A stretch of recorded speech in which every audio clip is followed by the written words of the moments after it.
शहर से दूर स्वरूप नगर नाम का एक गांव था। वहाँ एक औरत रहती थी। उसके पति की कुछ साल पहले ही मौत हो गई थी, इसलिए वो अकेली ही रहती थी। दिवाली का समय नजदीक था तो उसने इस बार पटाखे बेचने की सोची। दिवाली आने वाली है, क्यों ना मैं दिल्ली से सस्ते बम पटाखे लाकर यहाँ गांव में बेचूं। दिल्ली में तो काफी सस्ते पटाखे मिल जाएंगे, मुझे अच्छा मुनाफा हो जाएगा। फिर यही सोचकर कमला दिल्ली जाने के लिए बस पकड़ लेती है और अगले ही दिन दिल्ली पहुंच जाती है। लेकिन दिल्ली पहुंचकर उसे पता चलता है कि दिल्ली में तो बम पटाखे बैन हो चुके हैं। अरे नहीं, मेरा दिल्ली आना तो बेकार हो गया, ऊपर से किराया अलग से लग गया। फिर निराश होकर कमला वापस गांव की बस पकड़ लेती है और गांव पहुंच जाती है। फिर वो सोचने लगती है कि बम पटाखे कहाँ से लेकर आए। दिल्ली में तो पटाखे मिले नहीं, अब क्या करूं? क्यों ना मैं पटाखे खुद से बना लूं, यही अच्छा रहेगा। खुद बनाने पर लागत भी कम आएगी। फिर अगले ही दिन वो पास के गांव से पटाखे बनाने का सामान खरीद कर ले आती है और पटाखे बनाने शुरू कर देती है। वो दिन रात मेहनत करती है और बहुत सारे पटाखे बना लेती है। अगले दिन उसके घर के बाहर से दो मनचले गुजर रहे होते हैं। खिड़की से उनकी नजर उन पटाखों पर पड़ती है। वो दोनों रुककर खिड़की से झांक कर देखने लगते हैं। अरे राजेश, वो देख, कितने सारे बम पटाखे पड़े हुए हैं। लेकिन भाई, ये कमला इतने सारे पटाखे लाई कहाँ से? शहर में तो पटाखों पर बैन लगा हुआ है। अरे पता नहीं भाई, लेकिन इन्हें बेचकर तो ये कमला खूब मुनाफा कमाने वाली है। दिल्ली में पटाखे ना मिलने पर वहाँ के लोग भी यहीं से पटाखे खरीदने आएंगे। तुम सही कहते हो भाई, क्यों ना हम इन पटाखों को चुरा ले। यह कमला वैसे भी अकेली रहती है, इसके घर चोरी करना आसान होगा। ठीक है भाई, आज रात अंधेरा होते ही हम चोरी करेंगे। फिर वो दोनों वहाँ से निकल जाते हैं और रात होने का इंतजार करने लगते हैं। फिर थोड़ी देर में रात हो जाती है और वो दोनों कमला के घर के बाहर पहुँच जाते हैं और पीछे की खिड़की से उसके घर के अंदर घुस जाते हैं। यही सही मौका है भाई, कमला सो रही है, तू जल्दी जल्दी पटाखे भरना शुरू कर, मैं इस पर नजर रखता हूँ। फिर राजेश पटाखों को थैले में भरना शुरू कर देता है। तभी एक बक्सा उसके हाथ से नीचे गिरता है और कमला की नींद खुल जाती है। दोनों चोरों को वहाँ देखकर वो हक्की बक्की रह जाती है। चोर चोर चोर, कोई पकड़ो इन्हें, देखो ये चोरी कर रहे हैं। अरे कालू भाई, इस कमबख्त का मुंह बंद कर, नहीं तो यह पूरे गांव वालों को इकट्ठा कर देगी। फिर कालू जैसे ही कमला को पकड़ने की कोशिश करता है तो कमला वहाँ से भागने लगती है और खिड़की से गांव वालों को पुकारने लगती है।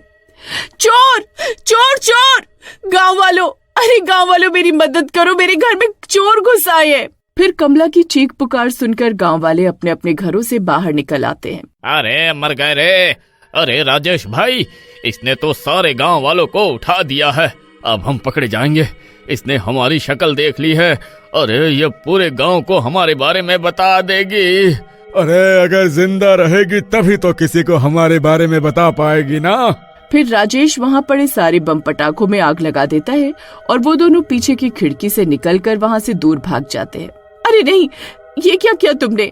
फिर कमला पटाखों की आग बुझाने के लिए उनकी तरफ भागती है, लेकिन आग बढ़ती जाती है और वो भी आग की चपेट में आ जाती है।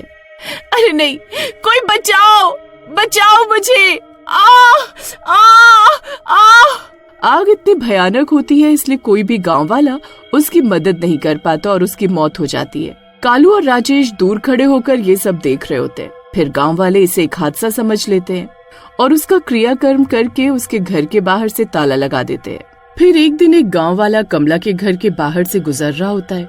तभी उसे घर के अंदर से किसी की गुर्राने की आवाज आती है।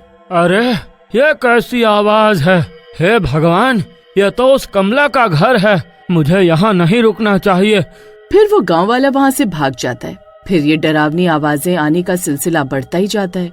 पूरे गांव में ये अफवाह फैल जाती है कि कमला के घर में जरूर किसी बुरी आत्मा का साया है। फिर एक दिन एक गांव वाला साइकिल से कमला के घर के आगे से गुजर रहा होता है। तभी उसे कुछ आवाज आती है। फिर वो खिड़की से झांक कर देखने लगता है। उसकी आंखें फटी की फटी रह जाती हैं। अरे नहीं, अरे ऐसा नहीं हो सकता, कमला तो चुड़ैल बनकर वापस आ गई है।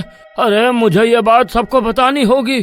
फिर वो जल्दी से अपनी साइकिल पर बैठता है और वहाँ से निकल जाता है और पूरे गांव वालों को इस बारे में बताता है। हे भगवान, अब क्या होगा? हमारे गांव में एक चुड़ैल रह रही है, कहीं वो हमारे छोटे छोटे बच्चों को खा न जाए। सरपंच जी, आपको इस कमला चुड़ैल का कुछ न कुछ कमला चुड़ैल के बारे में सुनकर कालू और राजेश की हालत खराब हो जाती है।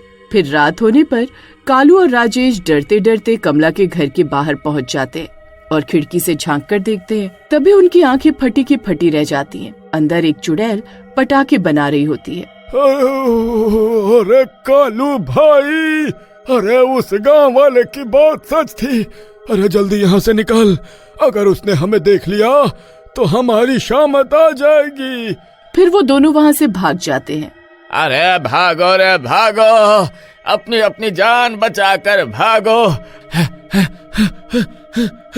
फिर वो दोनों भागते भागते सीधा सरपंच के घर पहुँच जाते हैं। अरे सरपंच जी, वहाँ सच में एक चुड़ैल है, हमने अपनी आँखों से देखा है, वो पटाखे बना रही थी। ठीक है, सुबह होते ही हम पंडित जी से इस बारे में बात करेंगे। अभी तुम दोनों सीधा अपने घर निकल जाओ। फिर सुबह होते ही सब गांव वाले पंडित जी को इस बारे में बताते हैं। फिर पंडित जी गांव वालों के साथ कमला के घर के बाहर पहुंच जाते हैं और कुछ मंत्र पढ़कर एक लाल धागा उसके दरवाजे पर बांध देते हैं। अब ये चुड़ैल इस दरवाजे से बाहर नहीं आ पाएगी। अब दिवाली आने में सिर्फ एक ही दिन बचा था।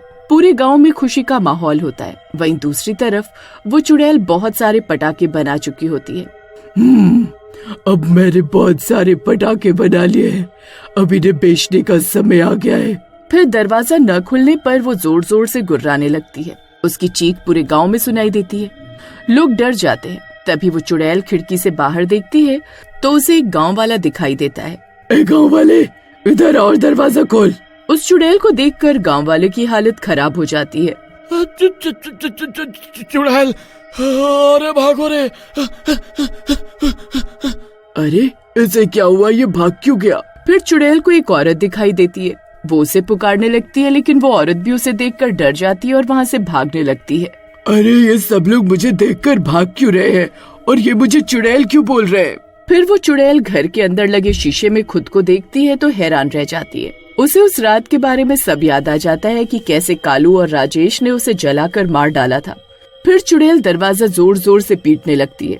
सब गांव वाले उस चुड़ैल की चीखें सुनकर वहां पहुंच जाते हैं।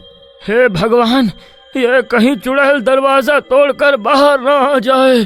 डरो नहीं, ये दरवाजा तोड़ नहीं पाएगी। मैंने अपने मंत्रों से जो धागा बांधा है वो धागा तोड़ नहीं सकती। फिर चुड़ैल पूरा दिन दरवाजा पीटती रहती है लेकिन उसे खोल नहीं पाती। फिर चुड़ैल थक हार कर भगवान से प्रार्थना करने लगती है। भगवान, अब आप ही मेरी मुक्ति का रास्ता दिखाओ। तभी अचानक से जोर जोर से हवा चलने लगती है और वो धागा हवा के कारण गिर जाता है। फिर वो चुड़ैल दरवाजा खोलकर घर से बाहर निकल जाती है और जोर जोर से गुर्राने लगती है और कालू और राजेश की तलाश में पूरे गांव में घूमने लगती है। गांव में सब लोग दिवाली मना रहे होते हैं। तभी उस चुड़ैल को देखकर सब इधर उधर भागने लगते हैं। वो चुड़ैल कालू और राजेश की तलाश में एक एक घर की तलाशी ले रही होती है, इसलिए सब गांव वाले अपने अपने घरों को छोड़कर गांव के मंदिर की ओर भागते हैं और वहां इकट्ठा हो जाते हैं। फिर वो चुड़ैल भी वहां पहुंच जाती है। उस चुड़ैल को देखकर कालू और राजेश दोनों गांव वालों के पीछे छुप जाते हैं। असंभव, ऐसा नहीं हो सकता। मैंने अपनी जिंदगी की सारी शक्ति लगाकर उस धागे को वहां बांधा था। अरे पंडित जी, ये चुड़ैल तो मंदिर के सामने भी बेखौफ होकर खड़ी है। इसे तो भगवान का भी कोई खौफ नहीं है। अरे ऐसे कैसे हो सकता है? मैं भी इसे मजा चखाता हूँ। फिर पंडित जी हाथ में गंगा जल लेकर कुछ मंत्र पढ़ते हैं और उस गंगा जल को चुड़ैल पर डालते हैं, लेकिन उसे कुछ नहीं होता। असंभव, ऐसा नहीं हो सकता। अरे इस चुड़ैल पर तो गंगा जल का भी कोई असर नहीं हो रहा। जरूर इस पर भगवान का हाथ है। तभी चुड़ैल की नजर उन पर पड़ती है और वो जोर जोर से गुर्राने लगती है और उन दोनों को गर्दन से पकड़कर हवा में उठा लेती है। सब गांव वाले समझ जाते हैं कि चुड़ैल इन दोनों की तलाश कर रही थी। अरे चुड़ैल जी, अरे हमें माफ कर दो। अरे हमसे गलती हो गई। अरे कमबख्त चुड़ैल, अरे छोड़ मुझे। फिर कालू और राजेश पूरे गांव के सामने अपना गुनाह कबूल कर लेते हैं कि कैसे उन दोनों ने उस रात उसे जलाकर मार डाला था। फिर सरपंच पुलिस को बुला लेते हैं और उन दोनों को पुलिस के हवाले कर देते हैं। फिर कमला की आत्मा को भी शांति मिल जाती है और वो गायब हो जाती है और गांव वाले खुशी खुशी दिए जलाकर दिवाली का त्योहार मनाते हैं।